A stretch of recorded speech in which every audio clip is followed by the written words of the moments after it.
Welcome to the Purpose and Profit Club podcast for nonprofit leaders, mission-driven creatives, and social entrepreneurs. Get ready to stop dreaming and start doing. Here, ideas become action. We prioritize purpose and profit. You ready? Let's go. We are going to dig into events today. I've been to quite a few events recently, and it got me thinking about what makes a not only like an unforgettable event, but like a meaningful event, a rich event, an event that has your audience of supporters want to come back next year, has your audience of supporters tell other people about it, has your audience of supporters say, oh my gosh, you should have been there. What makes a great event? And what are some pieces that are missing in typical events, including some that I've attended lately, that are often overlooked, but so important. And I think that the part that I said, I've got to record this episode, is these aren't complex. Like these, I'm looking at a list of 10 things. These are not complex 10 things. Okay. This isn't about having the biggest budget or most amazing event planner. These are about thoughtful moments that make an event stand out and add depth to it. So when I say event, I could mean a fundraiser. I could mean an annual gala. I could mean a fall festival, a coffee chat with your supporters. What am I trying to say? It can be as casual as a kickball event, as formal as a fancy black tie gala. Doesn't matter. These things are all true. Let's dig in to this list. Let's go. The first thing I want you to think about before you step foot into that fundraiser and really in the planning phase is the first thing is creating an event that is like no other. What do I mean by that? I don't mean make sure you have the best band or the best flowers. I mean identifying what is the heart and meaning of your event and how is it weaved through your event activations, your event lineup, your event programming. Okay. So the heart and meaning of the event is this, but how does somebody attending the event actually get that experience? Okay. It shouldn't be an afterthought. And yet many, many times it is. So what I see happen a lot of times is where you guys are very, very concerned with maybe the ticket sales of the event and the caterer and what color the tablecloths will be, or whatever the logistics of the event are. And you're missing the part of like, what is the actual purpose? What is the heart of the event? And is the event guiding our audience through that? If you need help with that, I cannot overstate reading Priya Parker's book. She talks about the art of hosting. Let me double check the name of that book. Okay, knew I was close. The Art of Gathering. That's what it's called, The Art of Gathering. And she really talks about events aren't just chunks of people together. Events should have a mission and a meaning attached to it. It's not a place to just dance and party and have full bellies, okay? So read her book. Make sure that the purpose of the event and the actual programming of the event align and match. That's the first step. The second piece is, so the big one, your event actually starts before your event. What do I mean? If your event is this Saturday night at 7 p.m., your event already started. Your event started up in the lead up, the pregame to that event, which could be a few days or a few weeks in advance. If I bought my ticket on October 1st and your event is on October 15th, that time, those 15 days, the event has begun.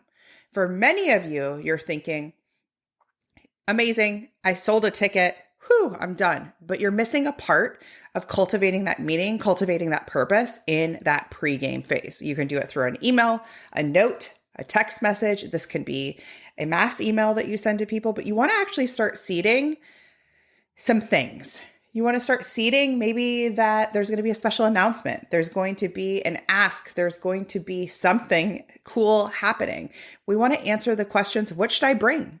What should I wear? Is there a fun thing, anecdote, activation that you want me to bring or share? Okay, so are we going to an event that serves high school students, right? Maybe there's a program that serves high schoolers. Maybe an activation would be bring your most embarrassing high school photo, bring your senior portrait, bring a moment or memory for you to share with a guest that talks about your favorite moment in high school, right? Seeding that starts to actually get my wheels turning in the weeks in advance or a week in advance of this event. Do you see how that works? Again, this is actually a note from Priya's book. She talks about making, and don't laundry list people. Don't give them all of the examples I just gave you. Give them one or two things that starts that pregame process. Third step, curate a guest list that makes sense. What I mean is, don't just plunk everybody you know and everybody on your email list and everybody in your CRM and everybody in your city and say they should all come. Think about curating a guest list that makes sense, that has a natural alignment with your cause. Who are the people that should be there? Not just who are warm bodies that will help you sell $50 tickets, okay? There is a difference. There is a nuance. And it doesn't mean you can't have a huge goal in ticket sales, but it means you want to really think about who are the people that what do they have in common? What are their attributes? What are their interests? Where do they like to hang out? Who are those people that should be there? And I find that makes it very, very, it makes it easier to figure out some new prospects to invite when you've narrowed in, right? Versus thinking about it a lot of times of SOS, I got to sell tickets. Okay. That's the third piece. Create a guest list that makes sense. And if you're doing something smaller, like maybe you're doing a, more of an intimate dinner or something like that, then you really want to think about curating a guest list of folks that really make sense to be there. And really makes sense to be there doesn't mean they're already all friends. That I find isn't the best thing for a meaningful dinner or a meaningful event. Sometimes it's thinking about who you want to have a seat at the table. Who are the people you've been wanting to connect together? I saw a post on social media recently that was like, there should be a party where everybody wears, the prompt is wear something that's been hiding in your closet and you have yet to have an occasion to wear it. It's what a fun party. It could be a costume party, but not really. For me, it would be all the heels I have on my top row of my shoe shelf in my closet that I'm they're so high. I would be the person, I'd bring 3 pairs of shoes and I would outfit change my shoes, my amazing heels throughout the night, right? So what would be a prompt and who would be the people who would have the most fun with that prompt? And you could curate a guest list that way. Okay, step 4, have more than one way to fundraise during the event. This actually came off of a recent experience I went to from an event where I could tell that the front end of the event, the revenue generation in the event, was the ticket sales. And it left something missing in the actual attending of the event. There was a gap for me, and I think there was a gap for many of us, because the event itself told many, many stories of more need, right? And there wasn't an ask. There wasn't really it was more, and this was not an event that was designed as a non-ask event. Okay. So this was not a donor thank you event. It should have been it should have had more fundraising components. So what does that look like? It can be, of course, you've got your pre-sale, you're selling your tickets. That's amazing. But then the event itself should make more revenue. Okay. So some ways you could do that would be a raffle, an auction, whether that's a live auction or a silent auction, individual asks. Thinking about a workshop I hosted recently, and this particular founder is hosting an event, and she was I'm going to be eyeball to eyeball making the asks during this event. And I was just smiling because I'm yeah, absolutely. That's what you're going to do. She has an audacious goal. She's going to hit it, and she's not going to hit it without making direct asks during the event. Okay. Sponsorships. Sponsorships are great. So sometimes we can do sponsorships for the event itself, sponsor a table, sponsor the event, sponsor any sort of piece of it, right? That can be kind of like a marketing sponsor. Or you can think about sponsors by maybe inviting your annual or prospective sponsors. These could be local businesses or organizations to attend to the event and inviting them to be a 12-month sponsor, an annual sponsor. Okay. That's a great way. I've worked with organizations before these are businesses who have become sponsors of nonprofits just to have placement in their newsletter. just to have the visibility at their annual event. These are businesses who are like, yes, we see alignment with what you do. We would like to partner with you and get in front of this audience. So think about that annual sponsorship piece. Another way to fundraise during the event would be to invite people to join your monthly giving program, and not in the fine print of the program or in the fine print of the postcard or handout or brochure, but like literally asking, like having an activation for that. Okay. So you want to make sure you're not making the revenue strategy one note, and that if I'm looking at an income statement from this event, that the only way people that you saw income come in was through the ticket sales. No. Let's diversify it. Fifth step, I want you to think about the components of your event. So let's think about the gala, and let's say you've got a rock band playing, or you've got a band that's playing like 80s cover music, or you've got a jazz band playing. Does that piece align with your audience interests? Does it make sense? Or have you chosen that because it's what you always do, or because it was free, or because it was available? Like, was it thought out? And underneath that, if there's any sort of live band or even a DJ component, is the music going to be a barrier to connecting and conversation? Why am I bringing that up? Because this was in another event I was at recently where, and this is coming from somebody who used to work at a rock club, you guys, so I can handle loud music. But this music was a barrier to connection and conversation, which is going to make it very, very hard for you to fundraise, for you to make those asks, and for other people just to celebrate, what you're doing if we're like talking loudly, waiting for the band to stop, right? That whole thing. So you want to think about that piece, okay? Sixth step, don't bury the lead. Attendees should know it's a fundraiser. So this is kind of a funny one. This comes up when we call something like a kickball tournament or a fall gala or a fall festival or a Friday, party or whatever we're doing. And like tucked underneath is that ticket sales will go to the proceeds will go to this, right? And what happens when it is tucked in and baked into just the overall language of come to my party is a few things. You end up inviting your friends and family, and then they treat it like a party. Okay.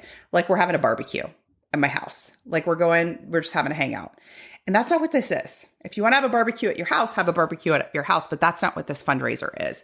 Particularly with a little bit more of the casual events, that's when I'm seeing this gray area come in. And again, your audience, friends, family, colleagues, supporters, donors, kind of like the catch-all, they're not primed that this is a fundraising opportunity, and they're not primed themselves. They're not bringing people themselves with that in mind. I am actually going to an event this weekend that is very casual. That is, a neighbor's event. Think of it like a backyard barbecue, but they have primed us. This is a fundraiser. Okay. This is a fundraiser. So they're probably, going to have like 40 people there. This is their close friends and family. They feel very tied to a specific cause. They're like, come hang out. And this is a fundraiser. Here's why. They've included that and weaved it into the invite. Okay. And they've even said, here's how you can support the fundraiser, and like linked out to places. Okay. So they did that in advance in the invitation. And then they did it. I haven't been to it yet. They've made it very clear that should we want to make a gift at the actual event, they will have a way to do that. Okay.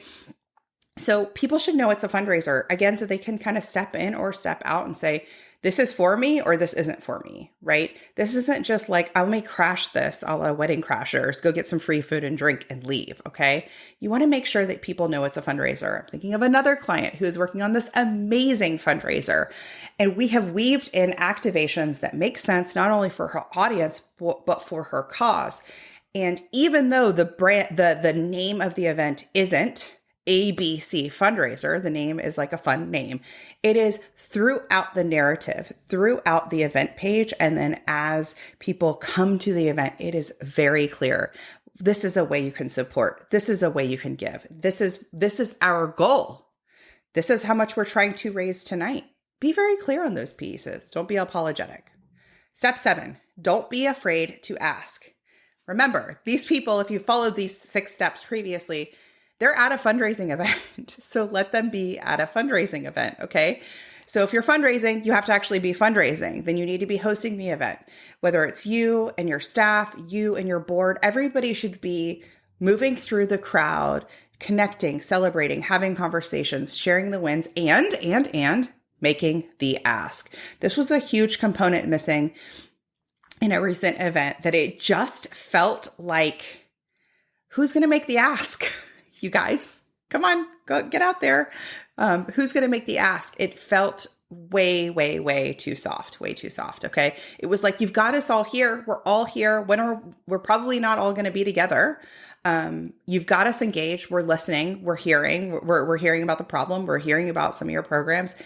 Make a bold ask. Don't make a generic ask. Don't keep it soft. Make it bold. We're trying to raise $10,000 today. Our goal is $50K today. Who's, like that piece. Step 8, don't kitchen sink it. Okay.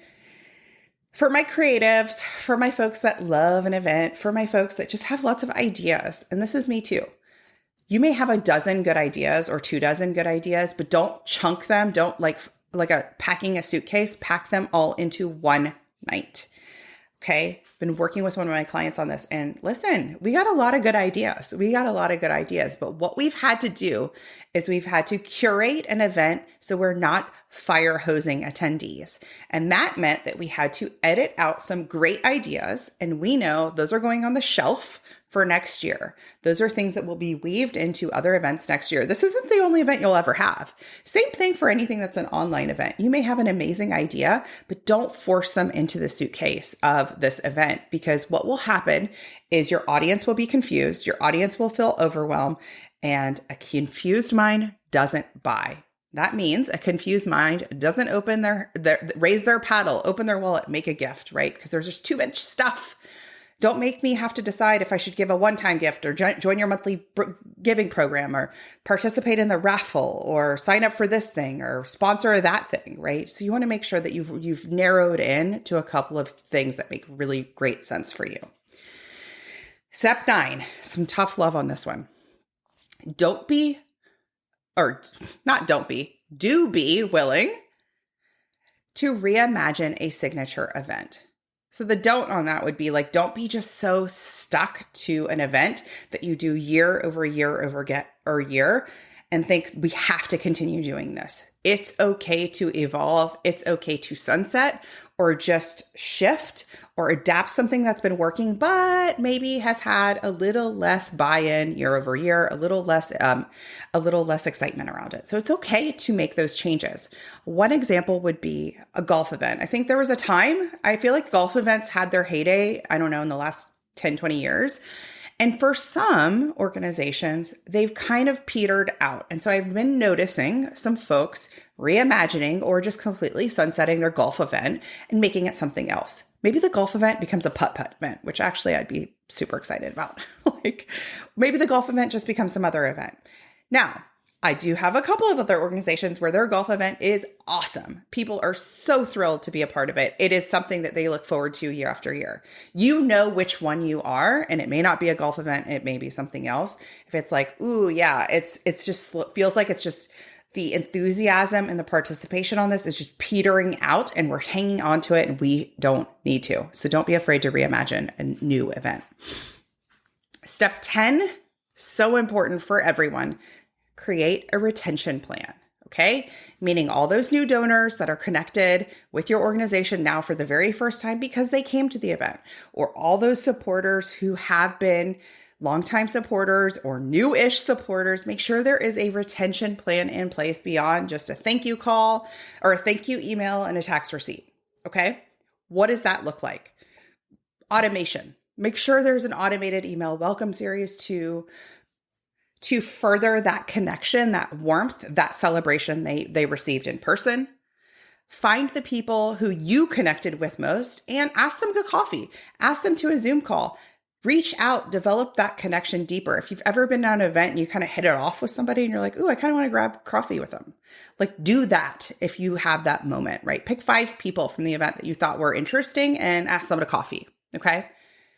Don't make it a stressor and keep it simple. Meaning, don't feel like the retention plan is all on you. This is a great time to ask your board members, staff, volunteers, like do one day where it's like we're doing a thankathon one day, a call-a-thon one day, an email-a-thon, a handwritten-a-thon one day to knock it off the list, where you really do some high-touch work one day and really welcome new people into your world. Okay.